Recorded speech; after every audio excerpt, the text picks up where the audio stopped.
In this presentation, we look at the Occupational Safety and Health Administration's new Hazard Communication Standard, sometimes called Hazcom 2012, and how this will affect employees in the workplace.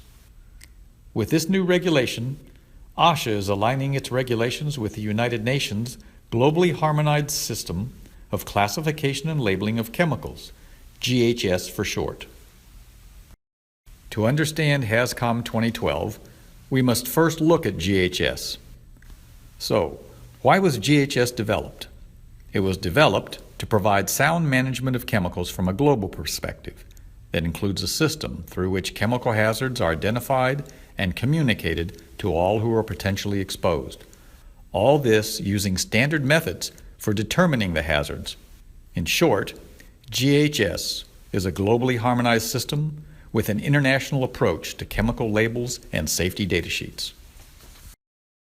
The GHS classification and communication requirements can be thought of as a collection of building blocks.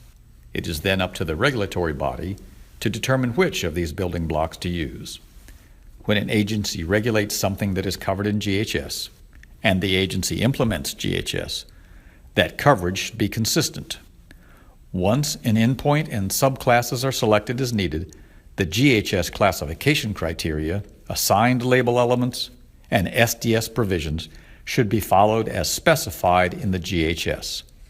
If a regulatory system covers carcinogenicity, for example, it should follow the harmonized classification scheme, the harmonized label elements, and, where appropriate, the safety data sheets as described in the GHS.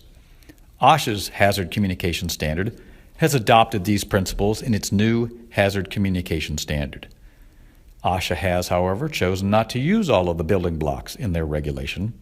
For example, within the GHS framework, there are 5 categories or building blocks within the classification acute toxicity, with 1 being the most toxic and 5 being the least toxic.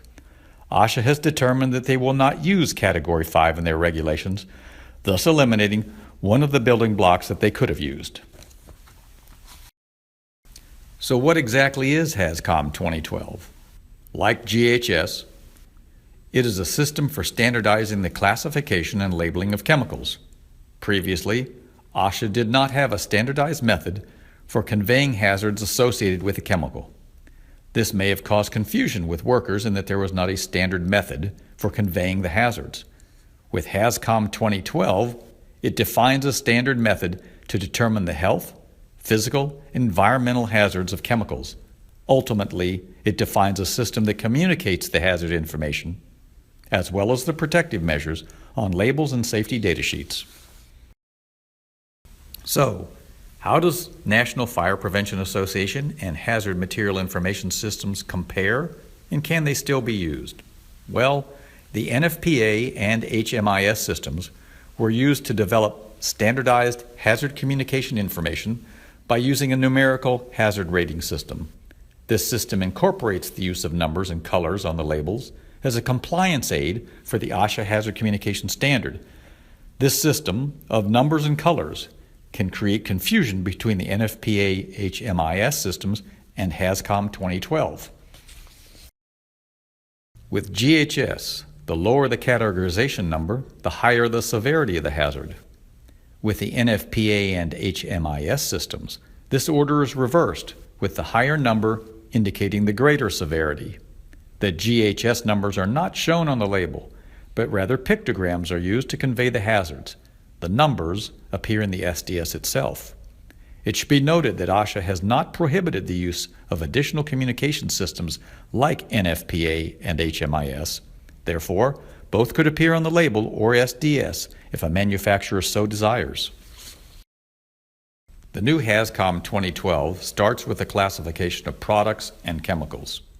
This involves the identification of the hazards of a chemical or mixture by assigning a category of hazardousness using defined criteria. Once this is determined, these hazards must be communicated to the workers involved with the products. The main tools for this communication are the labels and safety data sheets. Please keep in mind that a safety data sheet is designed to outline the hazards, not the risks. Section 2 may outline the hazards for individual substances or for the complete mixture, whereas Section 3 does not always list the complete formulation, just the hazardous ingredients. It is critical to understand the difference between a hazard and a risk. A hazard is something that can cause harm, whereas risk is the probability that harm may occur. The main purpose of the safety data sheet is still to outline hazards. Note that the hazards identified in Section 2 may be for individual substances, not just for the entire mixture of the product. Section 3 can further help to determine which substances might carry hazards, but it is important to note that the composition information section is not required to contain the complete formulation of the product. It is only intended to identify the hazardous substances for the safety of the user and the environment. A listing of non-hazardous substances is non-compulsory. Let's first look at an example of the new label and its elements. Here is an example of a Hazcom 2012 compliant label. OSHA has not prescribed the exact layout of the label, only the elements that are required. You may see many different varieties of labels, but they will all have the following core elements. There will be a product identifier. Generally, this will be the name of the product. If the product is hazardous, there will be a signal word, either danger or warning. These are used to emphasize hazards and indicate the relative level of severity of the hazard. Danger is for the more severe hazards, while warning is for the less severe hazards. There are hazard statements for each class and category. Hazard statements are standardized, and assigned phrases that describe the hazards are determined by classifications. Some examples may be: causes eye irritation, toxic if inhaled, may cause cancer. Then there are the pictograms. These convey health, physical, and environmental information assigned to a GHS hazard class and category. Here you will see all the pictograms used by GHS. Pictograms will have a black symbol on a white background with a red diamond frame. These pictograms cover physical hazards, health hazards, and environmental hazards. It should be noted that the environmental hazard pictogram, the one displaying the dead fish and tree, is not a mandatory pictogram in the Hazcom 2012 system, as the Occupational Safety and Health Administration does not have jurisdiction over environmental issues. Next, there are precautionary statements for each hazard class and category. These statements are standardized explanations of the measures to be taken to minimize or prevent adverse effects. They are divided into 4 categories: prevention, response, storage, and disposal. It is also required to have the supplier information, which should include company name, address, and emergency telephone number. You may have noticed that people are calling the new documents by a different name. GHS has dropped the word material from the old material safety data sheets. They will henceforth be called safety data sheets. Under the old Hazcom regulations, a material safety data sheet could contain from 8 to 16 sections, depending on the format in which it was written, and with no particular set order of these sections. Under Hazcom 2012, SDSs will now contain 16 sections in a mandated order. This order will ensure that the information will always appear in the exact same sections of the safety data sheet, regardless of the supplier. The assigned order also ensures that the most important information, like the hazards associated with a chemical, are listed in the first sections of the safety data sheet. Here is a list of the 16 sections as they will appear in the compliant safety data sheet.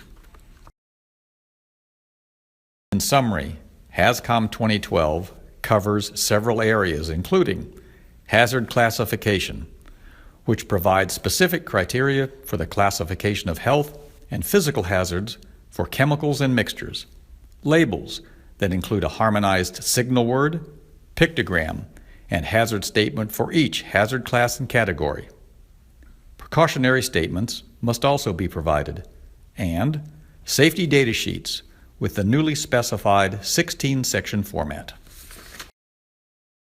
So, here are some recommended actions. If you have not received official training on the new OSHA hazard communication system, then inquire with your supervisor if this training is required for your position. Take the time to learn the new system so that you can understand the hazard associated with a chemical or product that you may have to handle in the workplace. You should review the safety data sheet and label information for any chemical or product that you have on site. Look to see if the labels and SDSs are compliant with GHS. If you receive new products or chemicals at your location, the safety data sheet and label are now required to comply with Hazcom 2012. And, as always, follow the recommended handling procedures that are listed on the SDS and label. Your health is important to everyone. If you have additional questions regarding this new hazard communication system, you should inquire with your immediate supervisor or the HSE department. Thank you for taking the time to view this video. Remember, safety is in your hands.